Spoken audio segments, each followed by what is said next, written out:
Hello दोस्तों, स्वागत है फिर से आपका मेरे इस यूट्यूब चैनल पे। दोस्तों, जैसे कि आपको पता है कि हमने गूगल एड का रियल एस्टेट कोर्स स्टार्ट किया है, जिसके अंदर आज का ये जो छठा लेक्चर है, जिसके अंदर आज हम लोग ये डिस्कस करने वाले हैं कि गूगल का रैंकिंग फैक्टर कैसे काम करता है। एग्जाम्पल, अगर गूगल पे कोई सर्च करने आता है तो वहाँ पे आपको टॉप पे 4 ऐड दिखाई देते हैं। तो 4 ऐड में से ये कैसे डिसाइड होता है कि फर्स्ट पे कौन आएगा, सेकंड पे कौन आएगा, थर्ड पे कौन आएगा, फोर्थ पे कौन आएगा।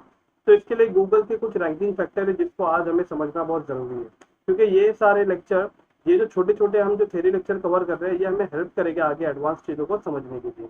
तो सबसे पहले दोस्तों, अगर गूगल पे कोई भी सर्च करता है 1 BHK इन वाशी, तो यहाँ पे सर्च करने के बाद दो कंडीशन होती है। या तो उन्हें सबसे पहला पेड ऐड दिखता है, और पेड ऐड के बाद नीचे उन्हें ऑर्गेनिक वेबसाइट भी दिखती है जो एसईओ के बिहाफ से रैंक होती है। तो आज के लेक्चर में गूगल पे आपको रैंक करना है, बट गूगल पे रैंक करने के लिए आज जो हम लोग मेथड देखने जा रहे हैं ना, वो गूगल एड्स पे आप कैसे टॉप पे रैंक करोगे, उसके लिए देखने जा रहे हैं। एसईओ के पर्पज से गूगल पे रैंकिंग फैक्टर अलग होते हैं, लेकिन ऐड के हिसाब से गूगल पे रैंकिंग फैक्टर अलग तरीके से होते हैं। तो जिसमें सबसे पहला जो ऑप्शन है, एक बजट एंड बिडिंग वाला ऑप्शन आ गया। बजट एंड बिडिंग का मतलब ये होता है कि आप डेली बेसिस पे गूगल के अंदर ऐड बजट कितना स्पेंड कर रहे हो, प्लस आप ऐड बजट के साथ साथ में किस कीवर्ड के ऊपर कम से कम कितना और ज्यादा से ज्यादा कितना रुपया आप दे रहे हो। तो इस चीज को समझने के लिए मैं आपको अपने स्क्रीन पे लेके चलता हूँ, जहाँ पे मैं आपको अच्छे से समझा सकता हूँ। तो जैसे कि आप देख सकते हो, ये मेरा एक ऐड अकाउंट है। इस ऐड अकाउंट के अंदर अगर मैं आपको एक कैंपेन के अंदर मैं आपको लेके जाता हूँ, और इस कैंपेन के अंदर मैं आपको एडिट करके दिखाता हूँ। और जैसे कि ये वाला जो कैंपेन है, इसके एडिट में जाते हैं, सेटिंग में। और एडिट के सेटिंग में आने के बाद यहाँ पे आपको बिडिंग का एक ऑप्शन दिखेगा। ओके, ये वाला जो ऑप्शन है, बजट एंड बिडिंग ऑप्टिमाइजेशन। तो इसको समझते हैं हम लोग। सबसे पहले क्या है, तो जैसे कि मेरा जो बजट है यहाँ पे, डेली बजट जो है मैंने 1000 रुपीज़ डाला है, राइट। और 1000 रुपीज़ डालने के बाद ये बजट हो गया। तो अगर टॉप पे 4 एडवर्टाइजर है, तो चारों एडवर्टाइजर का बजट जिसका सबसे ज्यादा रहेगा, एक वो रैंक करेगा। लेकिन बजट के अलावा भी एक चीज मैटर करती है। यहाँ पे अगर आप देखोगे, बिडिंग का एक आपको ऑप्शन दिखाई दे रहा है। तो बिडिंग पे अगर आप क्लिक करते हो, तो ये बिडिंग पे क्लिक करने के बाद यहाँ पे आपके सामने एक ऑप्शन आ जाएगा, what do you want to focus on. तो यहाँ पे आपको लिखा है मैक्सिमाइज कन्वर्जन। तो अगर मैं अपने हर कैंपेन में मैक्सिमाइज कन्वर्जन ही रखता हूँ, बट अगर यहाँ से आप इसे हटा के अगर आप इसे कर देते हो जैसे कि क्लिक, तो क्लिक मतलब उस कीवर्ड पे कोई सर्च करेगा, उस कीवर्ड को कोई सर्च करेगा और आपका ऐड दिखेगा और कोई कस्टमर क्लिक करेगा, तो वो ज्यादा से ज्यादा क्लिक का चार्ज, आप एक एक क्लिक का कितना चार्ज पे करना चाहते हो। तो यहाँ पे आपको वो अमाउंट सेट करना पड़ेगा, जैसे कि set a maximum cost per click bid limit. तो यहाँ पे अगर आप बिड लिमिट एग्जांपल डालते हो कि मैं एग्जांपल 1 BHK वाशी वाला जो कीवर्ड है, इसको कोई सर्च करके मेरे वेबसाइट पे क्लिक करता है, तो मैं गूगल को एक क्लिक के लिए 100 रुपये देने के लिए तैयार हूँ। लेकिन अभी आपको ये पता कैसे चलेगा कि इस कीवर्ड के ऊपर 100 रुपया चल रहा है, 150 रुपया चल रहा है, 50 रुपया चल रहा है। ये कम भी तो हो सकता है, ये ज्यादा भी तो हो सकता है। तो इसको समझने के लिए मैं आपको लेके चलता हूँ। गूगल का एक और एक टूल है जिसके अंदर आपको ये समझने के लिए मिलेगा। आप गूगल एड्स के अंदर टूल्स पे आएंगे, प्लानिंग के अंदर आपको कीवर्ड्स वाला कीवर्ड प्लानर का एक ऑप्शन मिल जाएगा, इस पर आप क्लिक करेंगे। ये वाला लेक्चर आपका होने वाला है, इसको मैं आपको डीप में समझाने वाला हूँ, लेकिन बिडिंग को समझने के हिसाब से मैं आपको ये एक्सप्लेन कर रहा हूँ। तो डिस्कवर न्यू कीवर्ड पे सर्च करेंगे, जैसे कि मैं यहाँ पे लिखता हूँ 1 BHK इन वाशी, और यहाँ पे लिखता हूँ 2 BHK इन वाशी, और यहाँ पे लिखता हूँ again 1 BHK flat in Vashi, और यहाँ पे लिखता हूँ 2 BHK फ्लैट इन वाशी, और फोर लिख देते हैं जैसे कि 1 BHK फ्लैट नियर स्टेशन। कोई ऐसा भी लिखता है, और लिख देते हैं 1 BHK in Vashi ready to move. मैंने एग्जांपल के लिए 6 कीवर्ड लिखा है, और लिखने के बाद मैं यहाँ पे करता हूँ गेट रिजल्ट पे क्लिक। तो जैसे मैं गेट रिजल्ट पे क्लिक करूँगा, तो यहाँ पे ऑलरेडी इंडिया सेलेक्ट है, इंडिया रहने दीजिए, क्योंकि और अगर आपको करना है तो यहाँ लोकेशन में इंडिया सेलेक्ट करने के बाद यहाँ पे लिख दीजिए नवी मुंबई, क्योंकि वाशी नवी मुंबई में आता है, यहाँ पे इसको इंक्लूड कर दीजिए। और यहाँ से जो इंडिया कंट्री दिख रही है, इसको हटा दीजिए, सेव पे क्लिक कर दीजिए। एंड उसके बाद में यहाँ पे जो डेट अगर आप देखोगे, तो यहाँ पे डेट पे आप क्लिक करोगे, तो डेट यहाँ पे लास्ट 12 मंथ ही रहने देना। और इसके बाद में आपको यहाँ पे एक ऑप्शन दिख रहा है रिफाइन कीवर्ड, तो रिफाइन कीवर्ड को इसको आप कैंसिल कर दीजिए।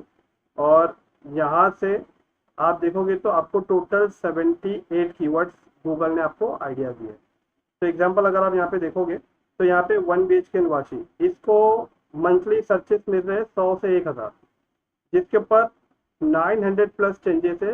YOY चेंजेस का मतलब होता है ईयर ऑफ ईयर चेंजेस।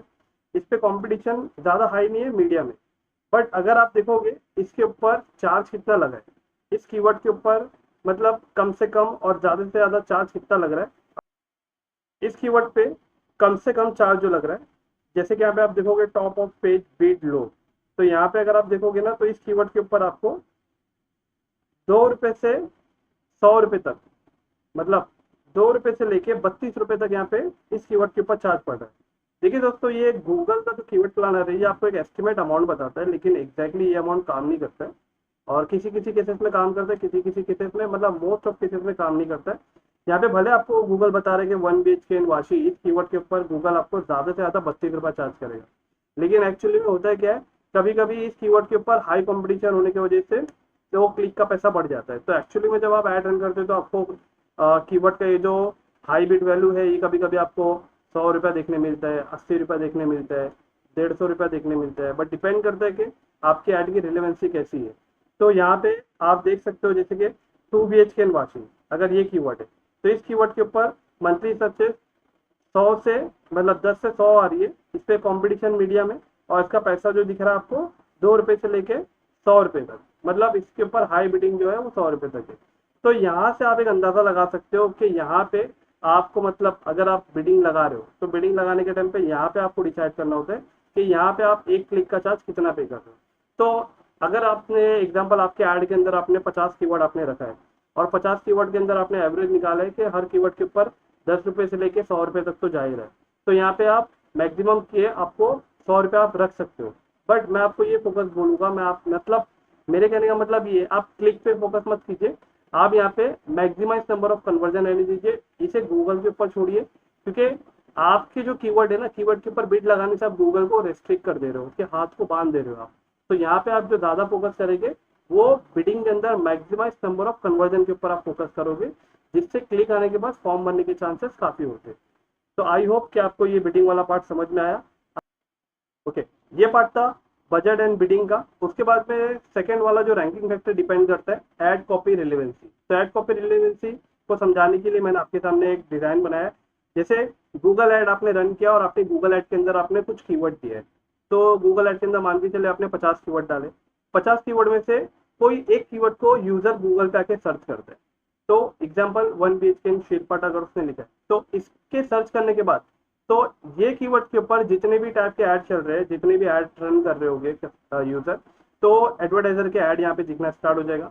तो ये कीवर्ड और इस ऐड कॉपी का जो हेडलाइन और जो डिस्क्रिप्शन वगैरह है, ये दोनों की कीवर्ड की सिमिलैरिटी भी, रिलेवेंस भी मैच होना चाहिए। प्लस इस हेडलाइन पे क्लिक करके जब कस्टमर लैंडिंग पेज पे जाएगा तो लैंडिंग पेज के ऊपर भी यही कीवर्ड और इसी 1 BHK इन शिरपाटा से रिलेटेड आपके लैंडिंग पेज के अंदर भी इंफॉर्मेशन अवेलेबल होना चाहिए। तो इसे क्या कहते हैं, ऐड कॉपी की रिलेवेंसी कहते हैं।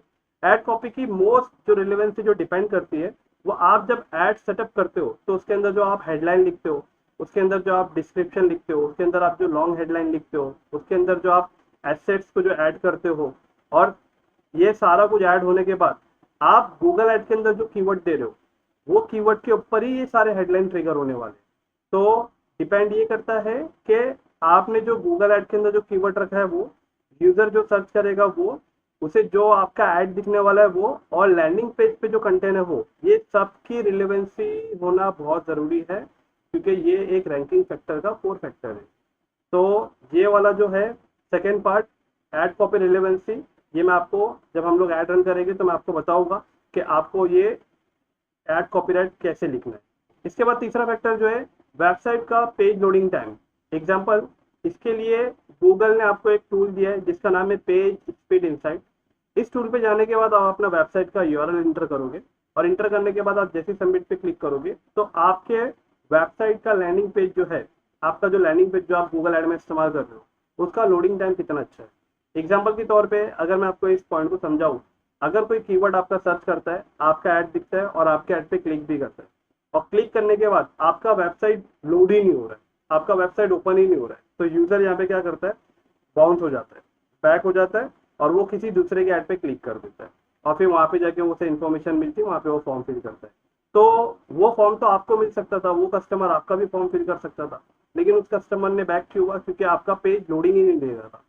तो गूगल ये चीज़ बहुत ध्यान से देखता है कि कंपटीशन में अगर 5-6 लोग 10 लोग एक कीवर्ड के ऊपर कंपटीशन कर रहे हैं, तो इन सब में से सबसे अच्छा लोडिंग स्पीड किसका है, पेज का स्पीड लोडिंग किसका सबसे बेहतर रहेगा, उसको गूगल फैक्टर में थोड़ा सा आगे देता है, उसकी रैंकिंग फैक्टर को थोड़ा इंक्रीज कर देता है। तो दोस्तों डिपेंड करता है कि आपका वेबसाइट, आपका जो लैंडिंग पेज जो है उसका स्पीड लोडिंग कितना अच्छा है, कितना बुरा है। उसको जानने के लिए हमारे पास पेज स्पीड इनसाइड एक टूल है, जहाँ पे हम अपनी वेबसाइट का यूआरएल एंटर करते ही हमें गूगल ऐसे रिपोर्ट दिखाएगा, जैसे performance 100, accessibility 100, best practice 100, SEO 100। तो अगर आपके वेबसाइट में लैंडिंग पेज में एसईओ हुआ रहेगा तो 100% दिखाएगा। बेस्ट प्रैक्टिसेस का मतलब होता है कि आपकी वेबसाइट मतलब जो उसका जो डेवलपमेंट हुआ है बहुत अच्छा हुआ है। एक्सेसिबिलिटी का मतलब होता है कि आपके पूरे कंटेंट को मतलब बहुत अच्छे से एक्सेस किया जा रहा है। एग्जांपल एक तरीके से इसे कहते हैं ना कि आपका कंटेंट बहुत अच्छे से रिप्रेजेंट हो रहा है। परफॉर्मेंस ओवरऑल गुड है। तो यहाँ पे अगर आप देखोगे फर्स्ट कंटेंटफुल पेंट, इसका मतलब होता है कि आपके वेबसाइट के अंदर जो पहला कंटेंट है वो फटाक से लोड हो रहा है, उसकी स्पीड बहुत अच्छी है। लार्जेस्ट कंटेंट पार्ट, इसका मतलब होता है कि आपके वेबसाइट के अंदर जो सबसे हैवी फाइल है ना वो भी बहुत जल्दी ओपन हो रही है।